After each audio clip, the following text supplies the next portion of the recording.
V9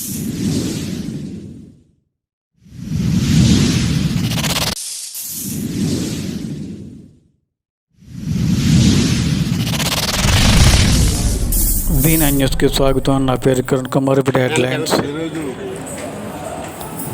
రాజ్యాంగ దినోత్సవం సందర్భంగా ఆర్కే బీచ్ నుండి వైఎంసీ వరకు ర్యాలీ.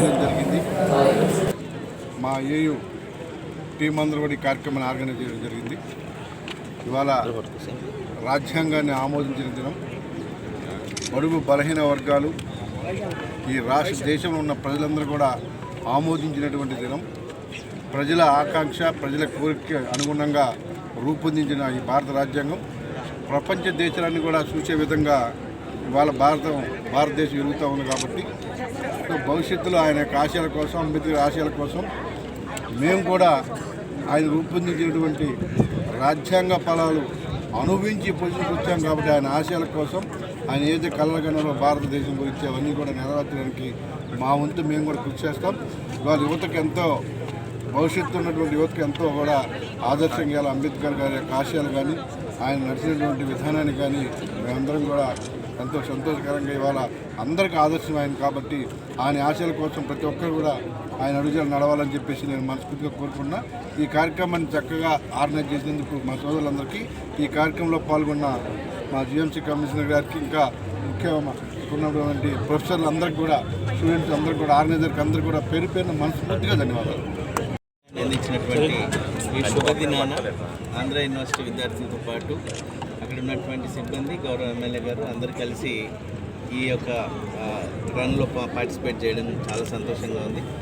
సో భారత రాజ్యాంగం అనేటువంటిది గత ప్రపంచ దేశాలన్నింటినీ మనం పరిశీలించి చూస్తే ఇంత దృఢ రాజ్యాంగం, అట్ ద సేమ్ టైం పరిస్థితులు మారిన ప్రతిసారి కూడా మార్పుకు అవకాశం ఉన్నటువంటి అదృఢ రాజ్యాంగంగా మనం కంటిన్యూ చేసుకోవడం జరిగింది. చాలా రాజ్యాంగాల్ని రీరైట్ చేయగలిగారు.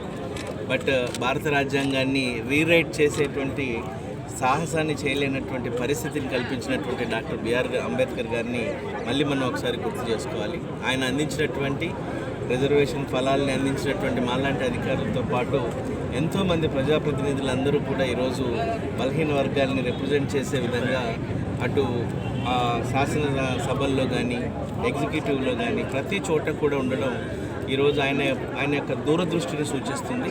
సో ఈ స్పిరిట్ ఏదైతే ఉందో దీన్ని కంటిన్యూ చేయాలి. మనం ఒకవైపు న్యాయాన్ని ఎంపవర్ చేస్తూనే అదేవిధంగా సమానత్వాన్ని అందరికీ అందించే విధంగా రాజ్యాంగ ఫలాలు అందరికీ అందాలి. సో ఈ విధమైనటువంటి ప్రభుత్వాలు ఏర్పాటు చేసుకోవడంతో పాటు ఈ పరిపాలనల్ని కూడా ఆయన యొక్క ఆలోచనలకు అనుగుణంగా ముందుకు సాగిస్తూ ఉండడం కూడా సంతోషకరం. సో ప్రతి యువత అంతా కూడా అంబేద్కర్ గారి ఆలోచనలో నడవాలని, ఆయన మార్గంలో నడవాలని మనస్ఫూర్తిగా కోరుకుంటున్నాను. ఈరోజు స్వేచ్ఛా వాయువులు తీసుకుంటున్నారంటే దానికి కారణం మన రాజ్యాంగం. గాంధీ గారు మనకు స్వాతంత్రాన్ని సిద్ధించి పెడితే మనకి స్వేచ్ఛగా స్వతంత్రంగా ముందుకు సాగడానికి కావాల్సినటువంటి ఒక రాజ్యాంగాన్ని మనకు అందించినటువంటి వ్యక్తి డాక్టర్ బాబాసాహెబ్ అంబేద్కర్ గారు. సో ఇది స్ఫూర్తిదాయకం. మన ప్రజాస్వామ్యానికే ఇది ఒక డెఫినెట్గా ఒక స్ట్రాంగ్ ఫౌండేషన్ ఏది మన రాజ్యాంగం. సో మన రాజ్యాంగం మనకి ఇచ్చినటువంటి హక్కులతో పాటు బాధ్యతలు కూడా ప్రతి ఒక్క పౌరుడికి తెలియాలి. సో ఆ విధంగా కనుక ప్రభుత్వాలు ముందుకు సాగినట్లయితే డెఫినెట్గా ప్రజలు ఏం చేయాలి, ఏం చేయకూడదు, ఈ రాజ్యాంగం ద్వారా వచ్చినటువంటి సంక్రమించినటువంటి హక్కుల్ని ఏ విధంగా మనం సాధించాలి, వాటిని ఎలా పరిరక్షించుకోవాలనేది ప్రతి ఒక్కరికి కూడా ఈ సందర్భంగా తెలియజేయాలి. 75 సంవత్సరాలుగా మనం స్వేచ్ఛావాయువులు స్వీకరిస్తున్నామంటే డెఫినెట్గా దానికి కారణం పటిష్టమైనటువంటి మన రాజ్యాంగ విధానమే. దీన్ని రచించినటువంటి అంబేద్కర్ గారు వారి యొక్క టీంని ఈ సందర్భంగా అభినందిస్తూ రాబోయే కాలంలో ఇంకా పటిష్టమైనటువంటి ప్రజాస్వామ్యాన్ని మనం ముందుకు తీసుకెళ్తూ మన రాజ్యాంగ స్ఫూర్తితో మనకే కాకుండా భారత ప్రజలకే కాకుండా ప్రపంచ ప్రజలకు కూడా ఇది డెఫినెట్గా స్ఫూర్తిదాయకంగా ఉంటున్నటువంటి మాత్రం సందేహం లేదు. మన ఆంధ్ర యూనివర్సిటీ విద్యార్థులు, అలాగే ఆచార్యులు, అలాగే విశాఖ నగర్ ప్రజలందరి తరఫున కూడా భారత ప్రజలందరూ కూడా ఈ సందర్భంగా శుభాకాంక్షలు తెలియజేస్తారు. సమానత్వాన్ని, సౌభ్రతత్వాన్ని, ప్రజాస్వామ్యాన్ని ఇచ్చి ఈ దేశ అభివృద్ధికి కారణమైనటువంటి ఈ భారత రాజ్యాంగం, ఈ దేశం ఉన్నంత వరకు ఈ రాజ్యాంగం కంటిన్యూ అవుతుంది, ఇది కొనసాగుతుంది. ఇది డాక్టర్ బిఆర్ అంబేద్కర్ గారి ఘనత. ఈ రాజ్యాంగాన్ని పరిరక్షించుకోవటం ప్రతి పౌరుడు బాధ్యత. అందులో భాగంగానే SC ST BC minority alumni welfare association తరఫున మేము ఈ కార్యక్రమాన్ని ఆర్గనైజ్ చేశాం. ఈ కార్యక్రమానికి వచ్చేటువంటి మా ఎమ్మెల్యే గారు, అలా కమిషనర్ గారు, మా మాజీ రిజిస్ట్రార్ గారు, మా ప్రిన్సిపాల్స్ ఇద్దరు ఉన్నారు, మా ప్రిన్సిపాల్స్, తర్వాత ఆచార్యులు, స్టూడెంట్స్, బయట డాక్టర్లు అందరూ ప్రతి ఒక్కరు పార్టిసిపేట్ చేశారు.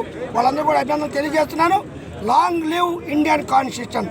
ఈ రాజ్యాంగమే ఈ దేశానికి శరణ్యం. జై భీమ్. శుభాకాంక్షలు. మన రాజ్యాంగం యొక్క preamble sovereign socialist secular democratic republic.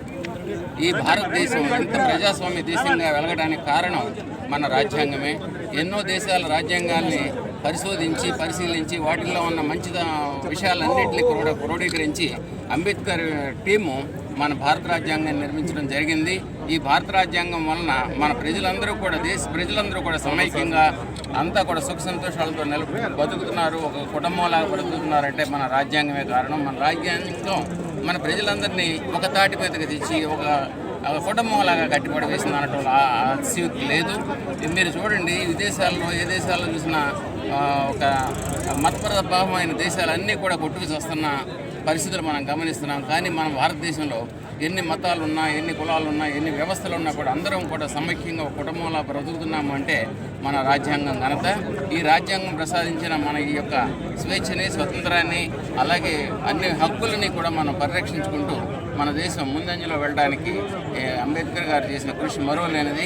ఈ యూనివర్సిటీ ప్రొఫెసర్లు, పరిశోధకులు, విద్యార్థులు, అలాగే వచ్చిన ఎమ్మెల్యే గారు వంశీకృష్ణ యాదవ్ గారు, అలాగే జీవీఎంసీ కమిషనర్ గారు, ఇతర పెద్దలు అందరికీ కూడా యూనివర్సిటీ తరఫున ఆర్ట్స్ కాలేజీ ప్రిన్సిపాల్గా నేను అందరికీ కూడా ధన్యవాదాలు తెలియజేసుకుంటున్నాను. ఇలాంటి కార్యక్రమాలు నిర్వహించి ప్రజల్లో మంచి చైతన్యం రాబోయే రోజులు ఇంకా తీసుకురావాలని కోరుకుంటూ నాకు ఈ అవకాశం ఇచ్చిన అందరికీ.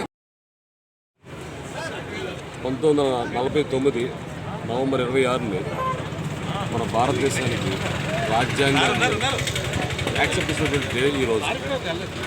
స్వతంత్ర భారతదేశానికి ఎలా ప్రభుత్వం ఉండాలి, ఆ ప్రభుత్వ నిర్మాణం ఎలా ఉండాలి, ఎలా పరిపాలించాలి అనే విషయం వచ్చినప్పుడు ఒక రాజ్యాంగ పరిస్థితిని ఏర్పాటు చేసి ఈ భారతదేశానికి ఒక రాజ్యాంగాన్ని రాయాలని ఆ రోజు ఉన్నటువంటి రాజ్యాంగ పరిషత్ మెంబర్స్ అందరూ కూడా అంబేద్కర్ గారిని ఆ డ్రాఫ్టింగ్ కమిటీ చైర్మన్గా అపాయింట్ చేసి 2 సంవత్సరాల 11 నెలల 18 రోజులు కష్టపడి రాసినటువంటి రాజ్యాంగాన్ని ఆ రోజు నవంబర్ 26, 1949ని ఆ సభ యాక్సెప్ట్ చేసింది. ఇటువంటి రాజ్యాంగాన్ని మనకి జనవరి 26, 1950 నుంచి అమల్లోకి వచ్చింది. సో ఈ రాజ్యాంగం వల్ల ఈ భారతదేశానికి గణతంత్ర ప్రతిపత్తి వచ్చింది. భారత రాజ్యాంగ నిర్మాణం ఎలా ఉండాలి, అదే ప్రభుత్వ నిర్మాణం ఎలా ఉండాలి, ఎలా పరిపాలించాలి, న్యాయ వ్యవస్థ, కార్యనిర్వాహక వ్యవస్థ, శాసన వ్యవస్థ, ఈ 3 వ్యవస్థల యొక్క బాధ్యతలు, అలాగే ఆ హక్కులు ఏం చేయాలి, అలాగే అలా ప్రజలకు ఏం చేయాలనే విషయం మీదే. సో ఆ రాజ్యాంగం పటిష్టమైంది. మొత్తం ప్రపంచాన్నింటిలో చాలా రాజ్యాంగాలు రాసిన ఒక 10 ఇయర్స్కో 20 ఇయర్స్కో అన్నీ ఫెయిల్ అయ్యాయి. కానీ భారత రాజ్యాంగం ఇప్పటికీ కూడా ఒక 76 సంవత్సరాలు అయినా సరే అది విజయవంతంగా ముందుకెళ్తుంది. సో రాజ్యాంగాన్ని ప్రజల కోసం ప్రజలే ఇచ్చుకున్నారు కాబట్టి మనం అందరం ఆ రాజ్యాంగాన్ని ఫాలో అయ్యి మంచి ప్రభుత్వాన్ని ఏర్పాటు చేసుకొని మనం ముందుకెళ్ళాలని కోరుకుంటూ జై Bhim.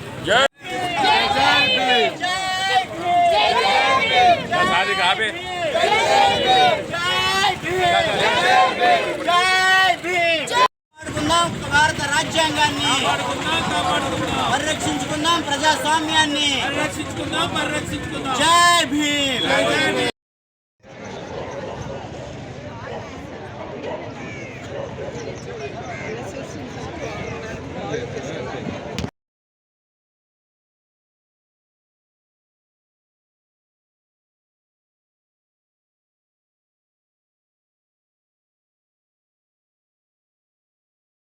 Jai Bhim! Jai Bhim! Jai Bhim! Jai Bhim!